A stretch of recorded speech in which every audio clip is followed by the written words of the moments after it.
ቤተሰብ ዛሬ እንግዲህ አብርሽ ማን ይባለው እናንተ የሩታ የአውሮፓው ፍቅረኛዋ ሩታ እንግዲህ ወደ አውሮፓ ሊሄድ ነው፣ ይቅርታ አድርጉልኝ ብሎ ይቅርታ ተጠይቋል። በጣም ደስ ይላል። ያው እንግዲህ መጀመሪያም ካለ እሷ መኖር አልችልም፣ አያችሁ ውሸት መሆኑ፣ ፍቅር ይዞኛል፣ እሷን ማገኘት እፈልጋለሁ፣ ያዙ ይልቀቁ ሲል ነበር። እንግዲህ ሩታ ደግሞ በመሀል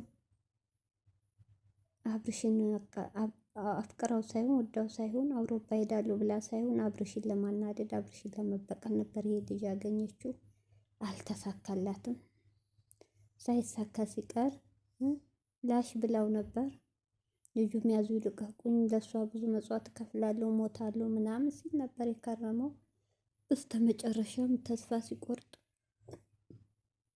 እንግዲህ ዛሬ ላይ ይቅርታ መጥቷል። በጣም ደስ ይላል። በጣም ደስ ይላል። እውነት ነው። አብርሽንም ትልቅ ሰው ነው ማለት ይቻላል። በጣም ደስ የሚል አብርሽንም ሩታንም ይዞ በጣም ደስ ይላል። እንግዲህ ወደ አውሮፓ እንደሚመለስ እነሱ ሰላም እንደሚሆኑ ምክር ምናምን ሰጥቷል። እንግዲህ ለሩታዬም አብራችሁ ኑሩ፣ ልጅሽ አባት ካጠገብ ሲሆን ነው፣ አባት ቤት ውስጥ ሲኖር ነው ፍቅር የሚሆነው፣ በፍቅር የሚያድገው ልጅሽ እያለ ነው እና አብራችሁ እያለ ነው። ያው ሩታ ደግሞ አይበቃኝ ከአሁን በላይ እያለች ነው። ሩታ እኔ ልንገራችሁ፣ ይቅርታ አድርጉልኝ፣ ሩታና ብሩኬ አንድ ናቸው። ብሩኬ አሁን ይሄ ሁሉ ጥፋት እያጠፋ እሱን አስገባው ግን ካለ እንትኑ ማለት ነው። ይቅርታ ይሄ ሁሉ ጥፋት እያጠፋ እንደዋን ተሳስቶ እንኳን የጥፋተኛ ነኝ ሀሚን ጎድቻታለሁ ብሎ ያውቃል። ሁሌን ያላጠፋውም ነው። እኔ ራሱ ሴት እያመጣ አንገቷ እያስደፋ፣ ሴት እያመጣ እያስመታት፣ ሴት እያመጣ እያሰደባት፣ እያስረገጣት የሚያወጡት ቃላት አንገት እያስደፋት ምን አጠፋሁ? አሁን ድረስ ምን አጠፋሁ? ሩታ ማለት ደግሞ እንደዛ ናት። ያ ሁሉ አርጋ እንኳን ነውር የሚያስጠላ ነገር ራቁት ቪዲዮ ቀርጻ እሷ መያዟ ሳይቀር አሳልፋ ለዳኒ ለባዳ ለጥላት የልጅ አባቷ ሰጥታ ምን አረኩኝ? ከሱ የበለጠ ጥፋት አጥፍቻለሁ ሆይ? ምን አይነት ዘመን ደረስ? የካሃዲ ዘመን እንዴ! ሰው እኮ አጥፍቻለሁ፣ ተሳስቻለሁ፣ ይቅርታ እኮ ትልቅነት ነው እህቶች። ይቅርታ እኮ አንድ ሰው ጥፋት አጥፍቶ ይቅርታ ማድረግ እኮ ዝቅ አያረግም። ካላችሁ መልክ፣ ካላችሁ ቁመት፣ ካላችሁ ሀብት፣ ካላችሁ ክብር አይቀንስም። ትልቅነት ነው ይቅርታ። እንዴ ሰው እንኳ ተጋሉ ይቅርታ ይጠያይቃል። እንኳ የማይረባ ስራቸው ቆሻሻ ስራ ቀርቶ ማለት ነው።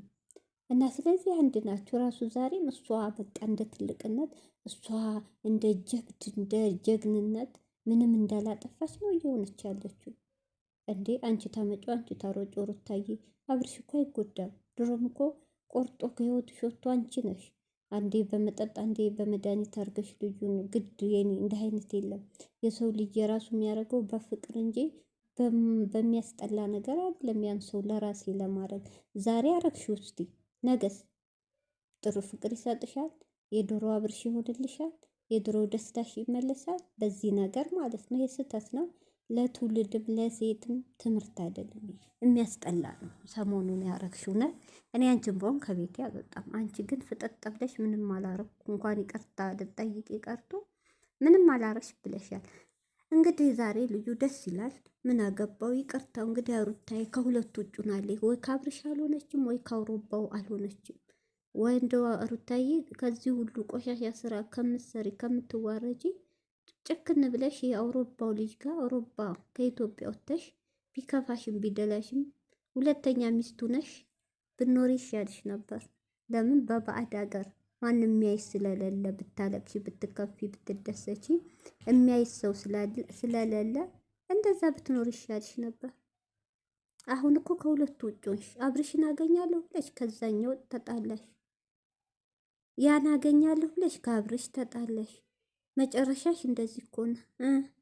አሁን አንቺ መሆን ያለብሽ አርፈሽ አንገትሽን ደፍተሽ ልጅሽን ማሳደግ በቃ። አብርሽም ደግሞ ከወደደው ሰው ጋር ከሄርሜላ ማጣልተሽዋል።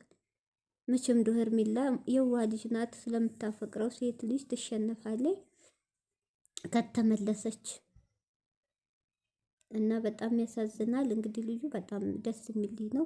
ሁለቱንም ሩታን ይቅርታ እሷም አጥፍታ እሷም እንደዛ አድርገው እሷም ተጫውታበት አያችሁ፣ ይቅርታነት ማንንም ዝቅ አያደርግም። ቀጥ ብሎ መጥቶ ይቅርታ አለ። በቃ ደስ ይላል። ያ ሰው ይፈር፣ አጥፊው ሰው ይፈር። እህቶቼ ይቅርታ ትልቅ ነገር ነው። ኤሊ ምንም አላጠፋ አፈቀርኩ አለ። እሷ በሰጠችው ፊት፣ እሷ በሰጠችው ሁኔታ ነው አፈቀርኩ ብሎ እሷ ስላቀረበችው ነው እንጂ ጉድ ሩታይት ናት ብሎ ቤቷን ቆርቆሮ አፈቅርሻለሁ ብሎ አላስቸገረም። እሷ ባቀረበችው ልክ ነው። ብዙ አሰቃይተዋል፣ ልቡን ቆርተዋል። እንዳብርሽ ግን ዞሮ ዞሮ አያችሁ፣ ትልቅ ሰው ማለት ይሄ ነው። ይቅርታ አድርጉልኝ አለ። አዎ አብርሽንም አስከፍቶታል፣ በመሀላችሁ ስለገባ ባለማወቁ ማለት ነው። ስለዚህ ሁለቱንም አሁን ዛሬ ጠርቶ ይቅርታ ስላለ ደስ ይላል። እንግዲህ አብርሽም ይቅርታ ተቀብሏል። አይ አብርሽ እንኳ የዋህ ነው፣ ጥሩ ልጅ ነው። አስተሳሰቡ በጣም ጎበዝ ልጅ ነው። ይሄ ያዙ ልቀቁ ይጋልጋል የሚለው ኤፍሬም ነው። አሁን እህቶቼ ሀሚ ህይወት አብርሽ ቢገባ አብርሽ እውነቴን ነው ትናንት ነው ያስተካክል ነበር። አይጣላም ከብሩኬ። ይሄው ኤፍሬም አለያያቸው። አያችሁ፣ እንደ አይነት ወንድም አለ። ከምትወዱ ከምታፈቅሩት ሰው እንደ ማስታረቅ አንተም ተወይ ብሎ እንደ ትንድቅነቱ እንደ ማስማማት፣ እሱ ግን አለያየ። ከዛ ሲያሚ ህይወታውን ታሳዝናል። መጨረሻዋ ብሩኬ ዛሬ መጨረሻ ከአሁን በላይ አታቂኝም አላቅሽም ብሎን ሄዶ አያችሁ። ማለት አብርሽ የዋህ ነው።